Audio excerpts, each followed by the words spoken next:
عید الاضحیٰ یادگار ہے حضرت ابراہیم خلیل اللہ کی قربانی رضائے الہی کے حصول کے لیے ان مخصوص 3 دنوں کے اندر مخصوص جانور جو شریعت اسلامیہ میں متعین کیا گیا ہے اس کو ذبح کرنے کا نام ہے۔ یہ بات ذہن میں رکھیں کہ عیب سے جانور پاک ہونا چاہیے۔ فقہا نے ایک سیدھا سا ضابطہ بیان کیا ہے، عیب وہ ہے جس سے منفعت یا جمال زائل ہو جائے۔ جو جانور آپ نے خریدا تو وہ ذبح کے وقت عیب دار ہو گیا، گرا، ٹانگ ٹوٹ گئی تو کوئی ایسا واقعہ پیش آ گیا، ذبح کے وقت جو عیب ہے وہ عیب شمار نہیں کیا جائے گا، تو اس کو یوں ہی ذبح کر دیا جائے گا۔ جو جانور ہے وہ فربا ہو، موٹا ہو، تازہ ہو تو وہ افضل ہے۔ 2 جانور کرنے کی بجائے 1 جانور فربا ہو تو وہ زیادہ افضل ہے۔ شریعت اسلامیہ نے صاحب نصاب پر قربانی واجب کی ہے۔ نصاب وہ ہے جو ہمارے ہاں زکوٰۃ کا نصاب ہے، یعنی 52 تولے چاندی یا 7.5 تولے سونا، یا اس کی قیمت زکوٰۃ کے نصاب میں قمری سال گزرنا شرط ہے، لیکن یہ جو قربانی اور صدقہ فطر ہے اس میں سال گزرنا شرط نہیں ہوتا۔ ان عید کے 3 دنوں کے اندر ایک لمحے کے لیے بھی کوئی مالک نصاب ہو گیا تو اس کے اوپر جو ہے وہ قربانی واجب ہوگی۔ پھر قربانی ہر اس شخص پہ واجب ہے جو مالک نصاب ہے۔ بعض اوقات گھر کے اندر کئی افراد مالک نصاب ہوتے ہیں تو سب پہ واجب ہوگی۔ قربانی واجب آپ نے ادا کر لی اور اپنی طرف سے نفلی بھی دینا چاہتے ہیں تو یہ بھی آپ کو اجازت ہے۔ ہمارے آقا و مولا نے ایک قربانی اپنی طرف سے، ایک قربانی اپنی امت کی طرف سے پیش کی ہے، تو اگر امتی اپنے آقا کی جانب سے قربانی پیش کرتا ہے تو یہ اجر و ثواب کا باعث ہے۔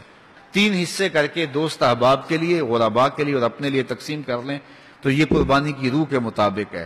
سارا اگر خود استعمال کرنا چاہیں تو بہرحال اس کی بھی اجازت ہے، لیکن قربانی کی روح کے منافی ہے۔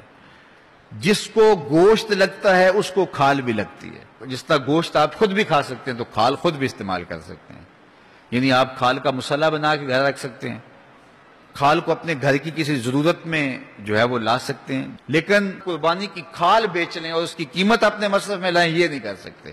قربانی کی کھال بیچ لی ہے تو اس کے پیسے صدقہ آپ کر سکتے ہیں، کسی دوست کو دے سکتے ہیں، کسی غریب کو دے سکتے ہیں۔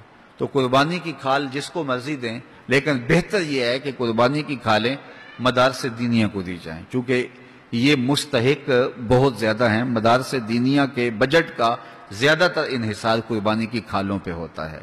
کسی زمانے میں مدارس دینیہ کے لیے، مساجد کے لیے اور خانقاہوں کے لیے امراء، رؤساء اور حکام جاگیریں مقرر کرتے تھے اور ان کا نظم و نسق چلتا تھا۔ ہمارے دیہاتوں میں آج بھی مسجدوں کے نام پہ 8-8، 5-5، 6-6 جو ہے وہ ایکڑ نام ہوتے ہیں اور مسجد کی ضروریات اس کے محاصل سے پوری ہوتی ہیں، لیکن اب تو مدارس دینیہ کا انحصار رہ ہی قربانی کی کھالوں، زکوٰۃ فنڈ اور لوگوں کے تعاون اور مخیر حضرات کی کوشش سے رہ گیا ہے۔ اس لیے اپنے مدارس کی طرف بہت زیادہ توجہ دینے کی ضرورت ہوتی ہے اور قربانی کی کھالیں کوشش کر کے خود مدارس دینیہ کے اندر پہنچائیں۔ اور آپ کے سامنے جامعۃ المصطفیٰ ایک ایسی درسگاہ علمی ہے کہ جس کے فیضان سے ایک زمانہ متمتع ہو رہا ہے اور یہاں سے نکل کر اطراف و اکناف عالم کے اندر جو ہیں وہ لوگ پھیل رہے ہیں اور فائدہ پہنچ رہا ہے۔ اللہ کا شکر ہے یہاں سے جانے والے پیغام کو مسلم بھی قبول کر رہے ہیں اور غیر مسلم بھی قبول کر رہے ہیں، تو یہ اللہ کا فضل ہے، اس پر ہمیں شکر ادا کرنا چاہیے۔ اور کتنے مسلمانوں کی اصلاح ہوئی ہے اور کتنے لوگ فائدے میں گئے ہیں، تو یہ ایک اللہ تعالیٰ کا بڑا فضل ہے اور اللہ تعالیٰ کا بڑا ہی کرم ہے کہ کتنے لوگوں کو یہاں سے فائدہ ہو رہا ہے۔ اور ظاہر ہے ہم ساری زندگی تو نہیں بیٹھ رہیں گے، ایک وقت عمر کا، زندگی کا ہم نے پورا کرنا ہے، اس کے بعد ہم نے چلے جانا ہے، تو ہماری جگہ اوروں نے آنا ہے۔ تو یہ دارالعلوم اگر زیادہ سے زیادہ لوگ پیدا کرے گا تو زیادہ لوگوں کو فائدہ پہنچ سکتا ہے۔ تو اس لیے نہ صرف قربانی کی کھالیں بلکہ اس ادارے کے ساتھ آپ کا ہر طرح کا تعاون درکار ہے۔ سب سے بڑا تعاون آپ کا اس ادارے کے ساتھ محبت کا تعاون درکار ہے۔ آپ اس مرکز سے اپنی عقیدت کا رشتہ، اپنی محبت کا رشتہ جو ہے وہ وابستہ کریں. جس طرح عشق کیا جاتا ہے، پیار کیا جاتا ہے، اس مرکز سے آپ پیار کریں، اس مرکز سے آپ محبت کریں.